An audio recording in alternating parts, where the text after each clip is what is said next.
Hello and welcome to Seize and Desist podcast. Today I'm absolutely thrilled to have Oliver Bullough join the show. I'll give a bit of a brief introduction and a bit of background before bringing Oliver in. This was a long time coming. One of my first financial investigation conferences I visited is the famous SOCX event in the UK, which brings together all of the financial investigators and all people involved in economic crime discussions. And Oliver was the keynote speaker. We got a copy of his book at the time, Moneyland, and I was just blown away with the insights into money laundering and the role the establishment plays in facilitating money laundering. And really for me, it was that first aha moment, that connecting the dots, that if we want to fix asset recovery, we need to understand and explore the role of money laundering and ask the question, why are there not more convictions, investigations, prosecutions around money laundering? Is it the sheer complexity? Is it deliberate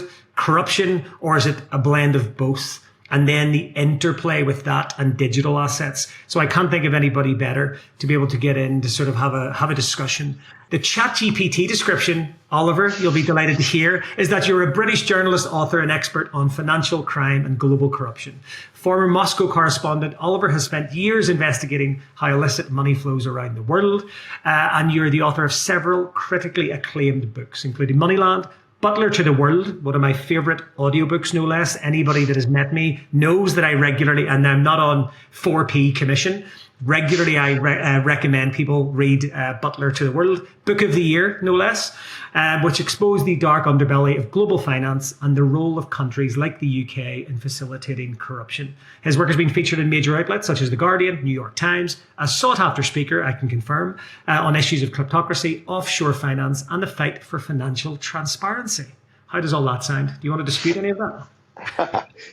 I don't know. I did get contacted by someone the other day who'd been using ChatGPT to research an article, and they were asking about an article that I'd never written. Very good. Which ChatGPT had hallucinated. But I'm pleased to say that I don't think it hallucinated any of that. Yeah, it is. Yes, sometimes it can work well, but I think at our peril. Oliver, look, we could. I think my big challenge is going to be keeping this within time, because I'm sure we could sort of unpack this topic a lot, because there is just so much to discuss. For me, I think that, as I mentioned in the intro, as a former investigator and someone working in this space, I had never really connected the dots. For me, I always thought of money laundering as a separate thing. And then it started to become for asset recovery, there is no asset recovery and there is no asset seizure without money laundering running through it, if you consider that money laundering is the movement of the asset. Could you just give us your views on the sort of money laundering 101? And I'm particularly imploring you a bit of the potted history of money laundering, because I do such a terrible job at butchering it in a bar after an event when I tell people, have you read Oliver's book? And I talk about the UK's big export, and I do this terrible example of the Suez Canal and the whole sort of the British role in that in the 50s. But I'll hand over to you to give us a bit of a history and hear your view on particularly the UK's role. Yeah, thanks. I mean, pretty sure there's probably been money laundering for pretty much as long as there's been financial crime, right? As long as any financial criminal has made more money from their crime than they can immediately spend, they're going to need to find a way of hiding that money, of making it look legal so that it's not going to be suspicious to other people.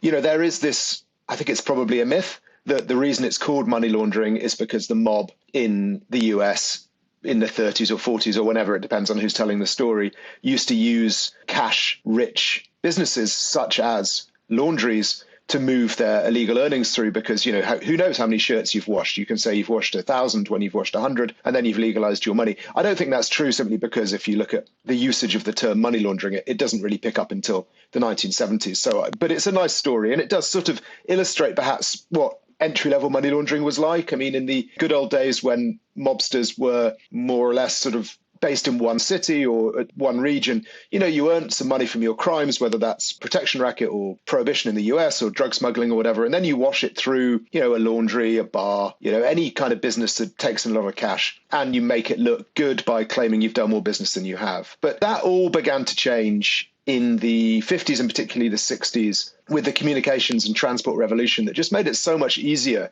to communicate with people in other countries, to travel to other countries, and essentially to live if you were rich in essentially more than one jurisdiction. You kept your money in one place and yourself in another. You could move your money through multiple different places. And this is a story I tell in Butler to the World, and also in a slightly different way in Moneyland, is this development of the City of London in its post-imperial role as no longer being the money centre of a great empire as a place to move money from India to Jamaica or whatever, but instead moving money between anywhere that had it to anywhere that wanted it, and doing it in an untraceable way with the use of multiple sort of satellite, inverted commas, offshore territories, such as the Cayman Islands, Jersey, Gibraltar, and sort of semi-detached territories like Hong Kong or Singapore, places that have an ancestral connection to the UK. Money laundering became not just about washing cash through a business, but through moving money through multiple bank accounts owned untraceably by anonymous shell companies in multiple jurisdictions in the Caribbean, in Central Europe, in the Far East or wherever. And it became almost impossible for governments to do something about it. And partly because I think this happened without governments noticing it had happened, and it took them a long time to catch up. But also, it's just hard. When you're trying to get evidence from lots of different places, a lot of those places don't really want to give you evidence. And if they do want to give you evidence, they'll probably be pretty slow about it because it's not a priority. So, money laundering just took off. It was easy because of data protection rules that you could hide behind that. As the investigator asks for information, and it's, of course, we would love to give you that information, but you need to go and get a court order. You need to get, so, most people, again, in working currently in the financial investigation ecosystem, probably won't appreciate that just how difficult it was those foundational years. There wasn't the double taxation treaties. There wasn't easy information sharing gateways to try and get money out of. You probably had to get on a plane. You probably had, and you just weren't doing that for a low-level investigation. It's really interesting looking at the history of the world's first money laundering legislation, which is the slightly ironically named Bank Secrecy Act. That's not its official name, but that's what everyone always calls it, in the US, which was passed in 1970. That grew out of concern in the late 60s about people embezzling money from the US military, which was then fighting, obviously, the war in Vietnam, and stashing that money in Switzerland, and the difficulty of getting any kind of information out of Switzerland. But it was also concerns about places like the Bahamas, places like the Cayman Islands, these multiple offshore jurisdictions that had grown up and were just so easy to get to in the age of jet air traffic, that they were so easy to communicate with now that you had intercontinental phone lines. There still weren't very many. It's hilarious to hear from people who worked in the City of London in those days of just how hard it was to communicate with New York. But there were phones for the first time. It was possible. That kind of revelations from legislators and officials in the US led to that piece of legislation, the Bank Secrecy Act.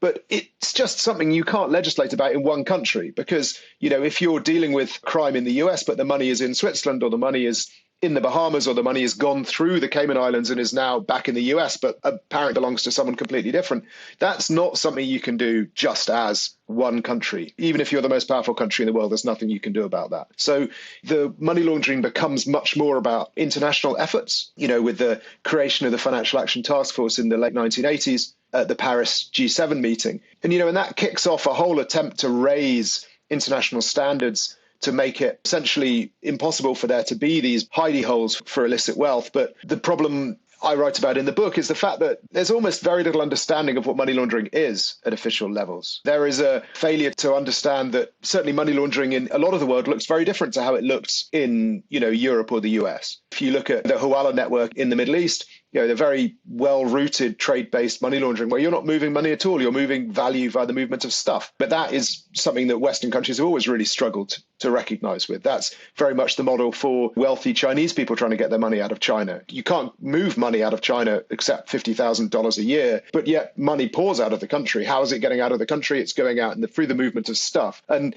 that's something which Western countries, Western officials just don't really understand. They don't really engage with. And, there are so many of these loopholes, not so much there are loopholes in behavior, there are loopholes in legislation, there are loopholes in jurisdictions, there are so many loopholes. But for me, really importantly, there is this giant loophole in comprehension, which is that people just don't understand what criminals are capable of. There's this fixation on banks, the role of banks, and banks have been real villains, whether it's HSBC moving money for the Sinaloa cartel or Danske Bank, moving money for the world's kleptocrats, particularly Russia's kleptocrats, and so on, and many, many more. But, that's just a fraction of the picture. The more you squeeze on banks, the more the criminals just move money in other ways because they have multiple options. And so essentially, despite now, what are we at, 1970, 55 years of effort to tackle money laundering, we're not even started doing it properly as a civilization. And that is a really troubling issue. And I mean, you mentioned the fact that asset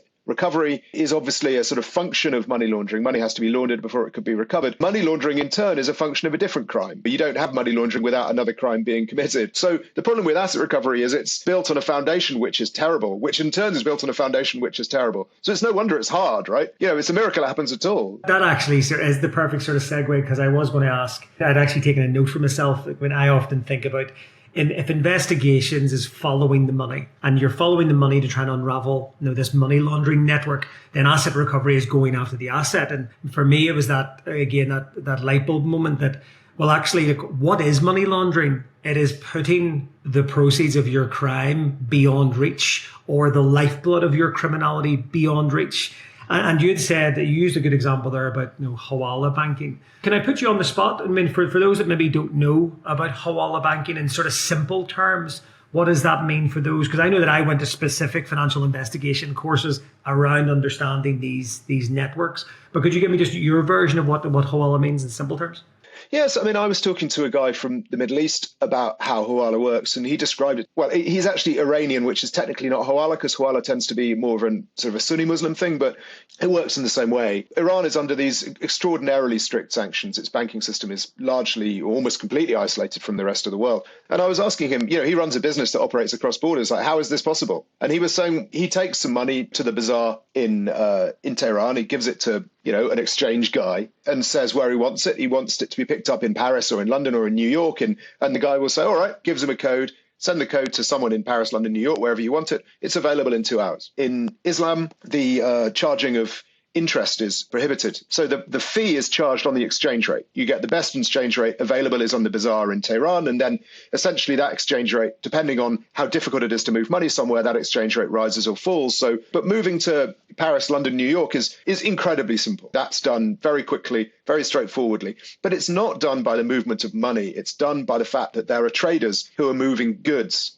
And they have built up a surplus in one country, a surplus in another. And essentially, they all know each other. They all trust each other. They're all connected. And they just pay out at one end, and then they settle up by moving goods between each other. What's really interesting about this is that this model repeats itself in multiple other places. We've seen it in the trade between North and South America in what's called the black market peso exchange, which grew up in the 1960s and happens in exactly the same way. As you can imagine, because of the cocaine trade, it's huge volume of traffic between the two countries, and then American goods, legal goods going in the other direction. Hidden in that volume of traffic is our banking services. You see it with what's called Chinese underground banking, which is moving money for wealthy Chinese people who want to be able to access funds outside China, which they can't get out because of capital controls, whether they want to gamble in Vancouver or buy luxury goods in London or just have a nice holiday in Paris. A similar system makes this happen, whereby the value is moved by the movement of stuff out of China in huge quantities. I mean, hundreds of millions of dollars every year.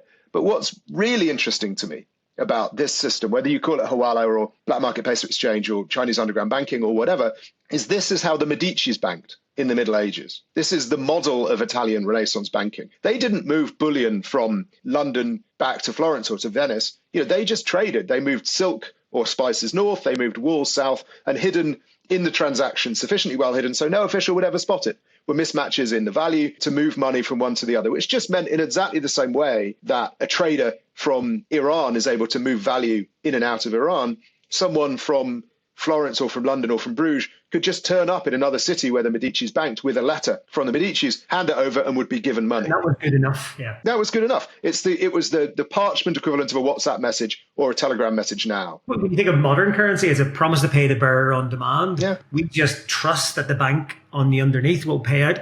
So it sounds to me that a trusted or trust-based decentralized network, which a lot of people listening to this podcast will think was something that was invented by a person called Satoshi Nakamoto, or some of the most recent iterations of e-money, actually is just the new version of something that's been running for centuries. Is that there will always be an alternative to the traditional financial system.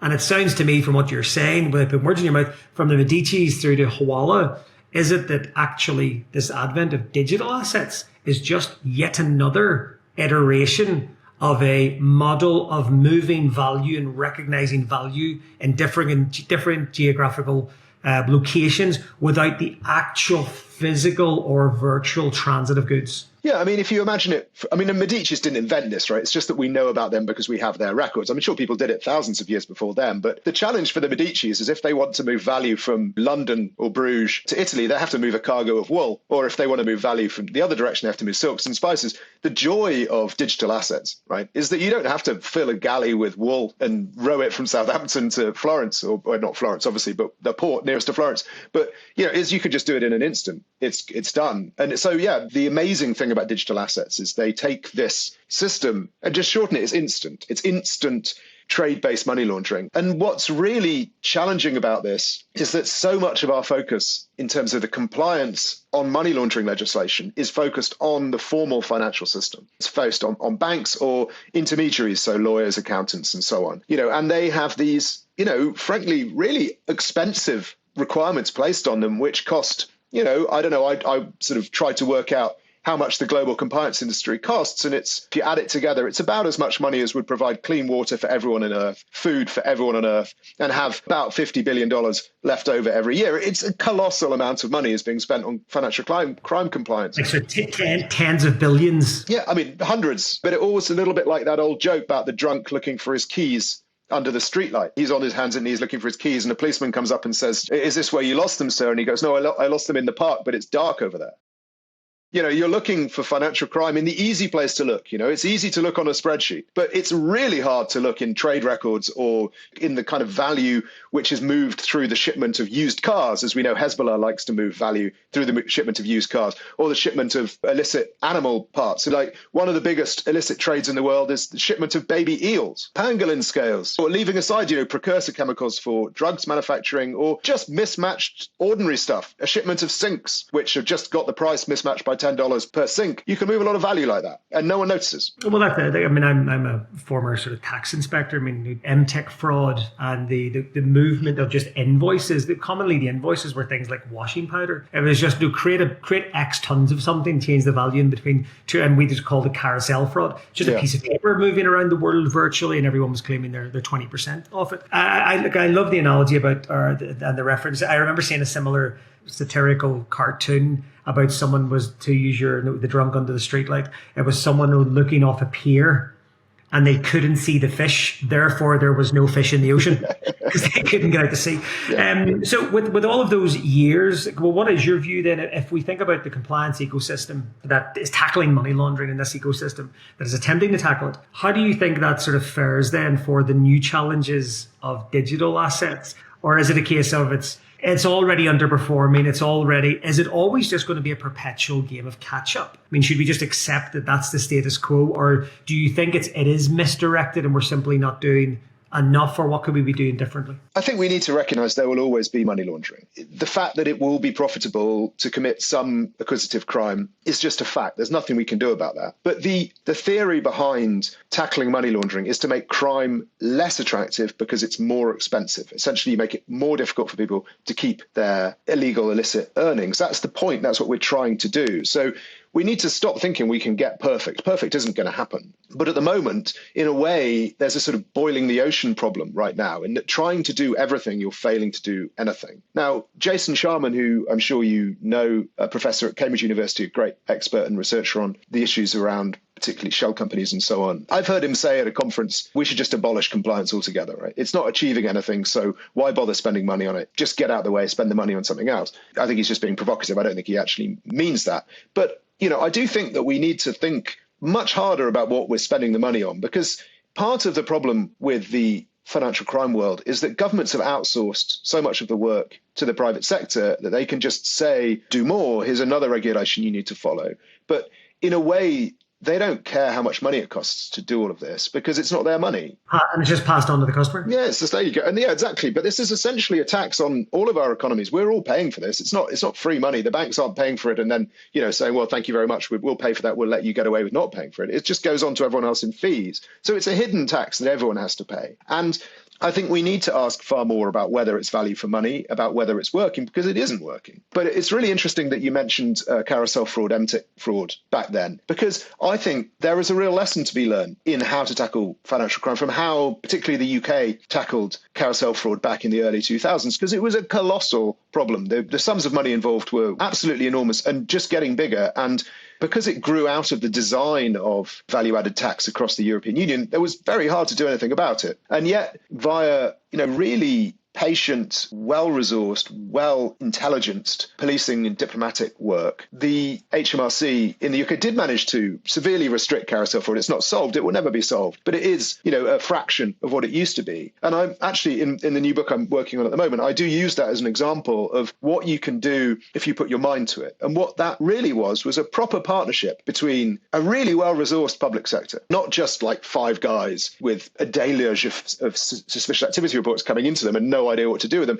but like genuinely like hundreds of really well-informed investigators and a private sector who really knew what was expected of them and with reasonable demands upon them. And that combination with a really intelligent diplomatic effort going around the world, trying to crack down on the safe havens, like in those days, Dubai, it's still a safe haven, but in a different way, was really successful. And that is what's not happening with money laundering. It's like the government seems to think, or all governments seem to think that, you just pass a new regulation, you issue a new demand, the banks go off and do it, and that'll deal with it. Well, no, it isn't dealing with it. It hasn't dealt with it for decades, and it won't deal with it again. What requires is far more investment of time and effort by governments, and that's going to be expensive. But the end product, the end goal, is to really reduce this stealth tax on the economy, which is the compliance industry, which is certainly in the UK, tens of billions of pounds, and then fraud, which, because of our failure, fraud is, hundreds of billions of pounds. If you can reduce both of those, even just by 10%, that's really freeing up people who are being defrauded and whose lives are being ruined. It's freeing them up, which is a real win in of itself.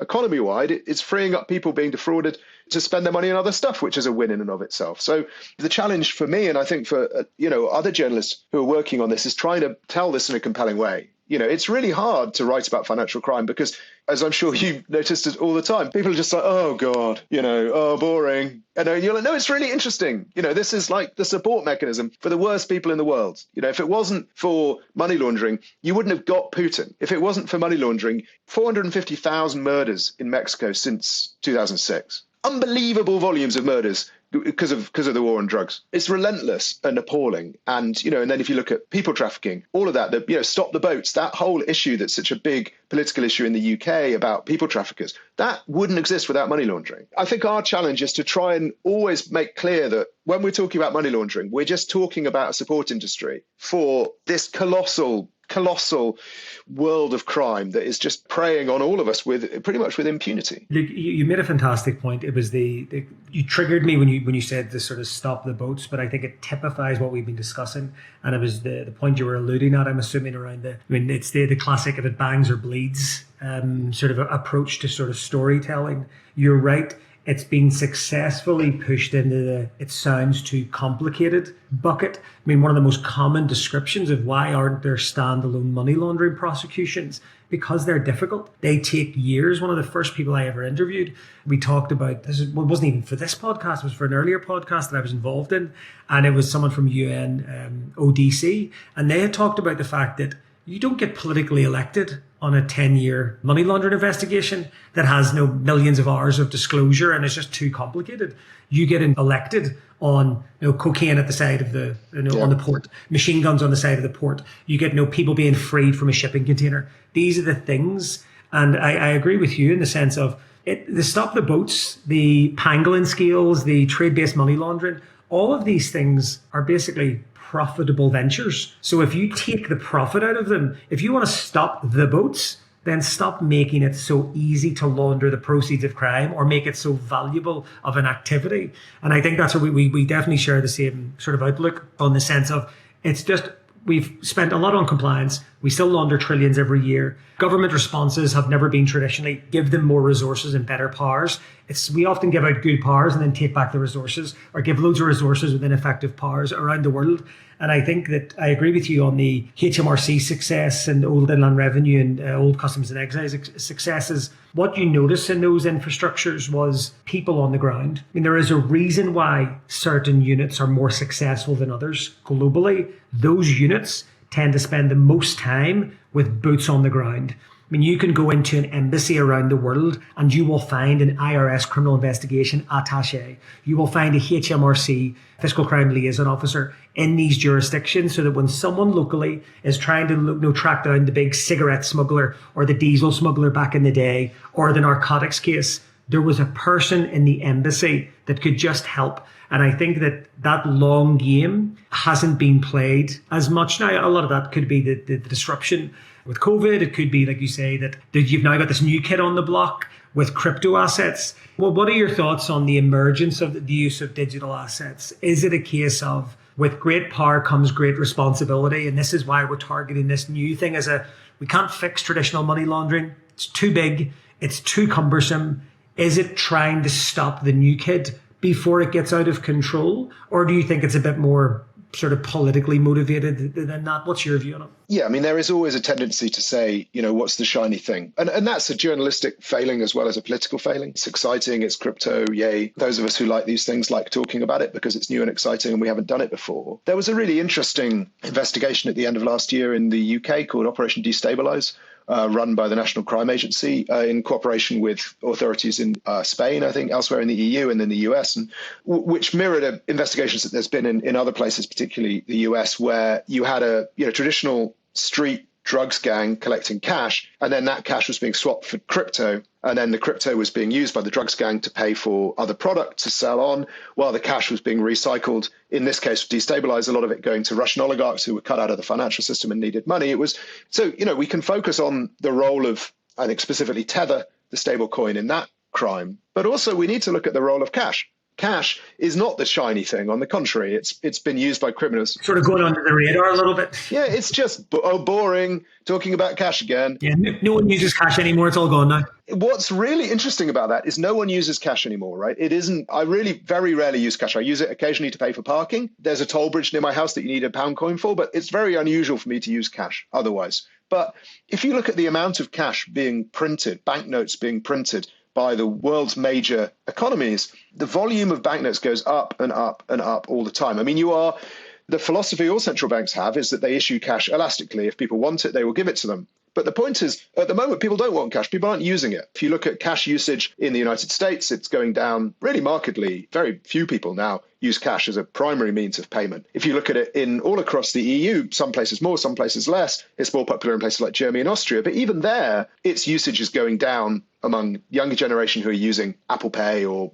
Venmo in the US or whatever to pay for stuff. And yet, every single month, the volume of cash dollars in circulation hits a new record. It's currently 2.36 trillion US dollars. And what's amazing about that is the most popular banknote is the $100 bill in terms of the most printed. The largest volume of banknotes in circulation in terms of by value is by far the $100 bill. Most of those $100 bills that we know of, even though, they're not traced, but analysis by the Federal Reserve, is that about 70% of them are outside the United States. And so you never see, or very, very rarely see, a $100 bill if you spend any time in the US. You see 20s all the time, and sometimes you see a 50, but 100 is really rare. But that is the vast majority of the dollars in circulation are in the form of $100 bills. So where are they all? There are a lot of survivalists or a lot of trade-based money lenders. Yeah, there's a lot of really rich survivalists, right? Like properly loaded survivalists with bunkers full. But yeah, what we're dealing with is essentially this is the raw material for the grey economy, the black economy around the world. And the same is true of euros. €100 bill, €200 bill are still being printed. The one is the Bin Ladens. What's the? That was the 500. 500, yeah. The 500 is no longer printed. They stopped printing that after the attacks in Paris, which is a weird response because that was a very cheap crime. But it also shows an awareness by governments that big bills are a problem. If the response to such a grotesque terrorist attack was to ban a banknote, they know they're a problem, but they're just not doing anything about it. And the reason they're not doing anything about it is because it's really profitable to issue banknotes. Costs about 9 cents to print a $100 bill. So the profit is about $99.91 for printing a $100 bill. Who doesn't want that? It's the most profitable trade in the world. So yes, we can tackle tether. This is to go back to your question, which I've been wambling on about. But yes, we can tackle tether. Yes, we can tackle Bitcoin and all that. And that's really, really hard because that is outside the control of governments. It requires all this cooperation and all that. But if you look at the other side of the trade in Operation Destabilize or other cash for crypto swaps, the cash side, that is in the direct control of governments. The only reason that this particular piece of green paper is worth $100 is because it says $100 on it, and that's guaranteed by the Federal Reserve. They can just not print them. We don't, it's completely unnecessary. Yeah, and the same is true in the UK, although the £50 note isn't as popular here, and the UK currency isn't so globally used, but it's still a problem. There's about £50 billion in circulation. No one knows where they are. The same is true in the Eurozone, where €100 bills, €200 bills are far more popular than they should be by any stretch of the imagination. The same is true in Switzerland, where they have 1,000 franc banknotes. It's absolute madness. We can make that point. We can worry about the shiny thing, which is crypto, and we should worry about it because it's a growing threat. But we can still talk about the old, dull, boring thing, which remains of crucial importance. So it's a real yes and approach, right? It's, yes, the shiny thing and the old thing, because we haven't solved the old problems. What's the old sort of religious quote? The greatest thing the devil ever did was convince the world he didn't exist. It almost seems like that replacement theory is coming in around crypto, because it's true. All you hear is, you hear about the use of stable coins like Tether and USDC. You hear the use of crypto assets. We've seen the Trump coin and all of these. And I keep dragging it back. And in any of the events I speak at, I talk about this doesn't touch the sides when you look at traditional money laundering. Like a number so big, we don't even track it anymore. And our performance in recovering these assets that are laundered is, again, a data set that exists. The data set that the dreaded 1% is only recovered from criminals comes from a bunch of surveys taken between 2010 and 2014. This figure is over 10 years old. It's kind of like we've just given up on even trying to track it. You're working on a new book, and I'm keen to hear about that, and also here to think about, what does this look like going forward? If we revisit this podcast in 10 years' time and you and me sit down again, what are we going to be talking about? What are you predicting? Is it going to be this convergence, this overtaking of virtual assets? Are we going to be in exactly the same position, or do you predict there's going to be some big geopolitical shift? I'm working on the edits of a new book now. I've written it, but we're just going back and forth a bit. Hopefully it'll be published this time next year, so January 2026. Wonderful. Get you back on for that. So it tells the story of the global fight against money laundering, beginning with the Bank Secrecy Act in the US and going through the creation of the FATF and all the other landmarks. And essentially, I try to explain why we've failed, how we've failed, what the problems have been, where we've got it wrong, why we've got it wrong, and what the consequences of that have been. Some of that is really uncomfortable. If you look at the effect of, say, the post 9/11 changes to counter-terrorist financing stuff, the effect that that's had on ordinary Muslims all over the world is really, really dark. And the fact that when Nigel Farage got debanked in the UK, it was this massive furore. How dare you debank someone for political reasons, without noticing that thousands of people every year for decades, and no one has cared because they are, let's be honest, not friends with politicians, and they don't get their names mentioned in the House of Commons. It's astonishing. I sort of feel like I've been working on this topic for ages, and I feel like I'm quite well informed. Just a lot of writing these chapters, often I found myself getting furious. And I was finding myself getting furious about stuff I'd already researched and collated the information, but I was still furious while writing it. So yeah, it's a really dark story. It's dispiriting at times, but I do have some suggestions for what we could do better. So obviously, I think that what's likely to happen is that the world's leading politicians and policymakers will read my book and take it all on board, radically change the way they go about things, and the whole problem will be solved and everything will be okay. That, I think, is the most likely outcome. However, there is a non-negligible chance that that isn't going to happen. And actually what's going to happen is that people will read the book and say, oh, okay, that's interesting, and then carry on as before. Because, there is a huge amount of inertia in this system. We have a system that allows politicians to claim they're doing something when they're not. We have a system that allows them to outsource all the expense onto the private sector so they don't really have to care about it. And, to be honest, we have a really substantial compliance industry that supports a lot of jobs and people in the compliance industry. They also don't necessarily want it to change either. So there are many, many reasons why this is a hard rock to push up the hill, but it's important, so even if just around the edges we can try and persuade them to take trade-based money laundering more seriously, to possibly retire some of the more egregious big bank notes, stuff like that, it would have a big influence. At the moment, we're not achieving anything.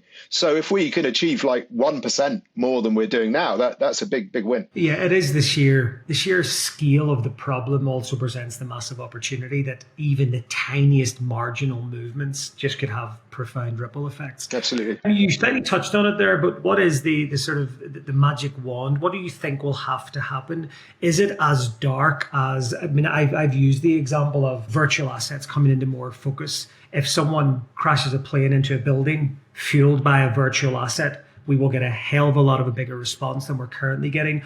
Or if something else, it sometimes takes that political and human catastrophe to zone in on. We talked about FATF getting more powers and more teeth post 9/11. We talked about banking secrecy, post Vietnam War and corruption, the war on drugs and the Escobars of the world leading to reform, sanctions evasion leading to reform because of superpowers being created. Do you think it will take something like that, or if you were guessing? Yeah, one of the most remarkable little snippets that I tripped over while researching this book was that after 9/11, when there was this huge global effort, huge buy-in from everyone in the world to find how the money had moved that had funded the atrocity, to try and work out how it had happened, to close these loopholes, that they quite early on identified that actually money had gone directly to at least one of the hijackers from the wife of the ambassador to Saudi Arabia in Washington. She had provided the money, part of a sort of a funding for Saudi citizens thing that the embassy did. And obviously there was a lot of concern about this in legislative and official circles in Washington, and they wanted to have sort of congressional hearings on this, as they had congressional hearings on other aspects of what had happened with 9/11.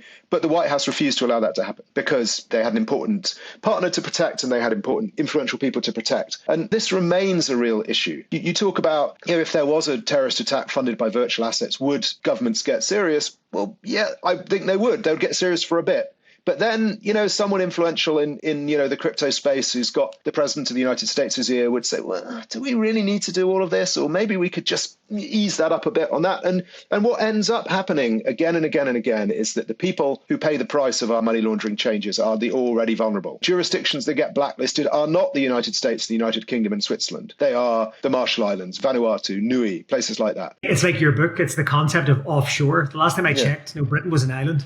Yeah, well, exactly. When we say offshore, we don't talk about those Manhattan Island or those places like London that sit on island. Who invented offshore? It wasn't invented in the Bahamas. It was invented in the UK, the modern iteration of it. And, and that is something that isn't recognized, that is not appreciated. The politicians, like say, well, we're doing something, everyone else needs to do more. And so it will take political change and political will in the big onshore, inverted commas, jurisdictions. So, yes, the UK and the US above all, also maybe France, Switzerland, places like that. But it's Washington and London, really. If you can get them on board, then that's when change happens, I think. Well, there's a reason why our company is not called asset optimistic. Asset reality. Look, we can localize things and say a great example of this is COVID-related fraud. Payments to connected parties of politician, Transparency International did some phenomenal work showing that billions available and hundreds of millions going to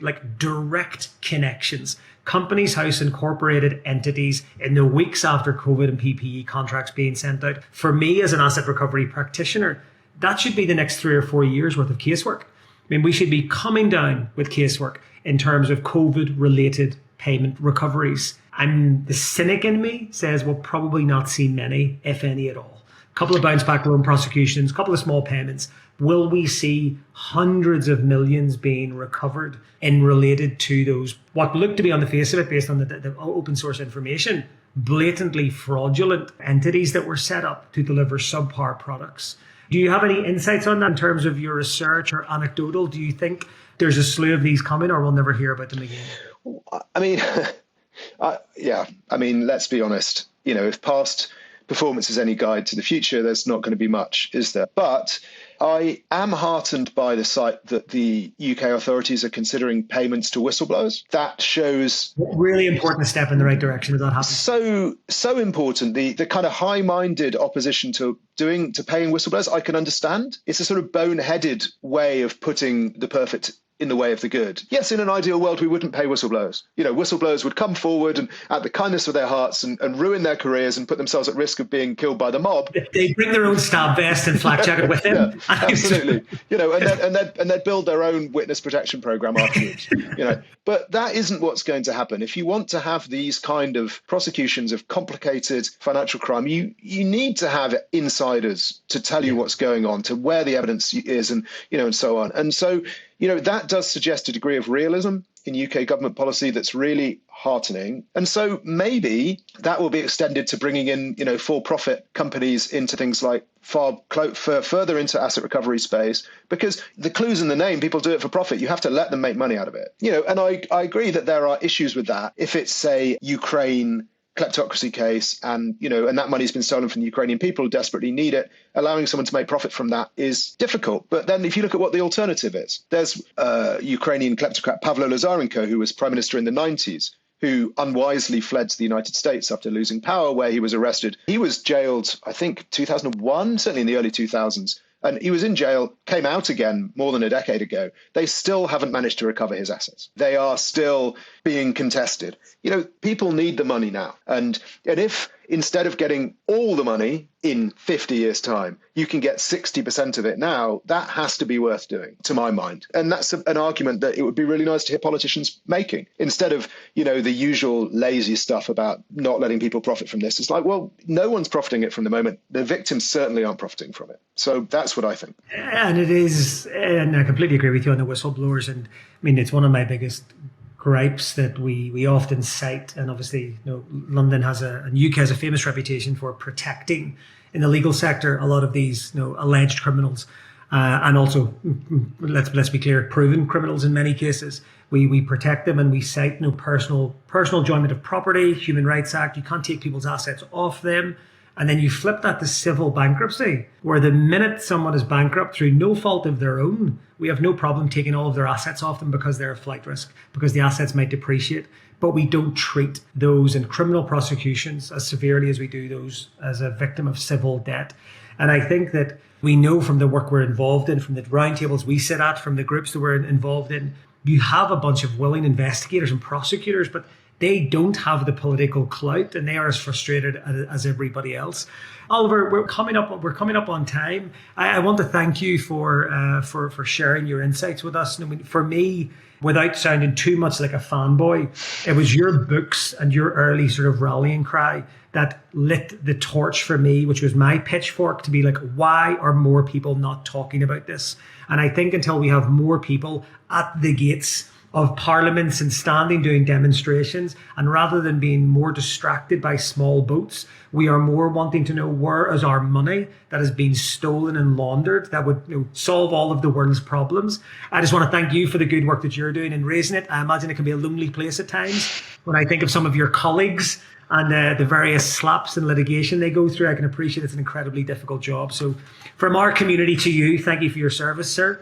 And I hope to sit down this time next year and we're talking about a successful slew of COVID-related prosecutions, and hopefully they get a space in your new book. Wouldn't that be wonderful? Yeah, let's do that. And that's the optimistic note we can end on. Yeah, awesome. Really good to chat. And see you soon. Thank you so much, Oliver. If you've enjoyed today's conversation, please like and subscribe to the Seize and Desist podcast on your preferred platform.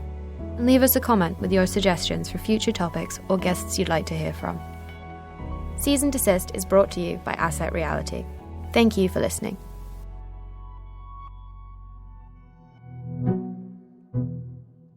Our podcasts are for informational purposes only. They are not intended to provide legal, tax, financial, and/or investment advice. Listeners must consult their own advisors before making any decisions on the topics being discussed.